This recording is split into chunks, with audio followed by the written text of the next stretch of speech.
Hey guys, I'm Mackenzie, and today we're going to be talking about old people. Now, it's generally believed that the older population is filled with individuals who are suffering from depression, they're grumpy, they forget things, and so on. And today we're hopefully going to eradicate some of those beliefs. But first, why do we even believe these general ideas so easily? Well, as Tom Robinson and his colleagues believe, we are exposed to these stereotypes throughout our whole life through the media. According to his study, out of all of the portrayals of elderly people in Disney movies prior to 2007, some examples listed in the 50 Great Myths of Popular Psychology text were Belle's father from Beauty and the Beast, Madame Mim from The Sword and the Stone, and Grumpy, one of the seven dwarfs in Snow White, as we all know.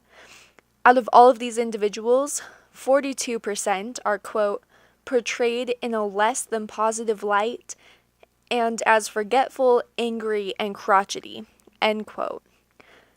These movies influence us as children in developing the stereotypes in which we believe that all old people are like this, and this misrepresentation on television happens both in TV and movies across the board and hits all age groups. So, I want to break apart this general stereotype and talk about some more specific myths surrounding these ideas. The first myth we're going to talk about is that all old people are depressed. According to S.T. Fisk and his colleagues in an article titled Emotions Up and Down, Intergroup Emotions Result from Perceived Status and Competition, most people who are our age group and are in college feel pity for our elders. We simply just assume that as people age, they become depressed, but that might not actually be the case. So, you know those commercials for new medicines where they tell you how amazing it is, and then at the very end there's these lists and lists of risks and side effects like high blood pressure, vomiting, stomach pain, leg pain, back pain, headaches, depression, and so forth. At my facility that I work at, most of our residents take pills at least 3 times a day, and many of them take over 10 pills in one sitting. Well, so many medicines have the side effect of depression. In our last faculty meeting, we discussed the depression levels of all of our residents, and it was stated that only 3 out of 68 of our residents were currently suffering from depression. In an ABC News article, author Yang states that, quote, life gets better in one's perception as one ages, end quote.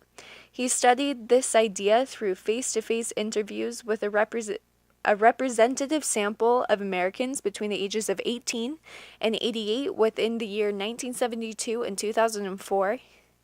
And his data shows that he found, quote, about 33% of Americans report being very happy at age 88 versus 24% of those age 18 to their early 20s, end quote. So what about the myths involving the idea that all senior citizens have a low sexual drive? I know you guys didn't really want to talk about that one, but we're going to. So is it true? Are our grandparents not having sex? Sadly, it's not.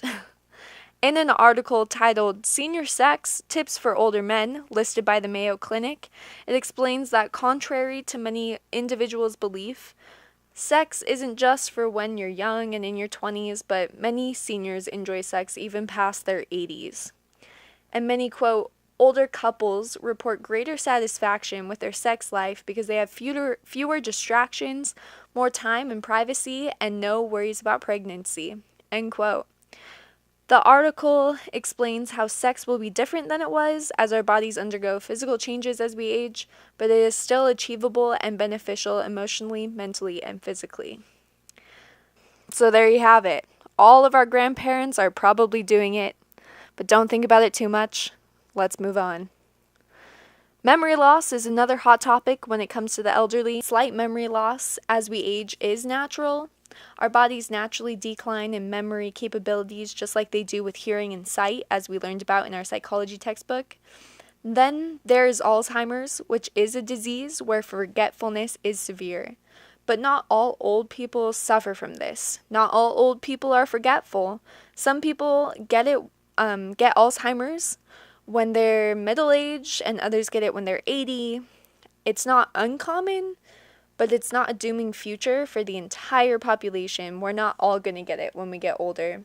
If many people know that these things are myths, why are the stereotypes so strong and still continuing? I talked with a professor here at Westminster College about the perpetuation of these myths specifically, and she brought up the idea that they're continuing because we've believed them for so long and because we're raised in these stereotypes, and as we see people who are at the age of these air quote stereotypes, we tell them what they can and can't do.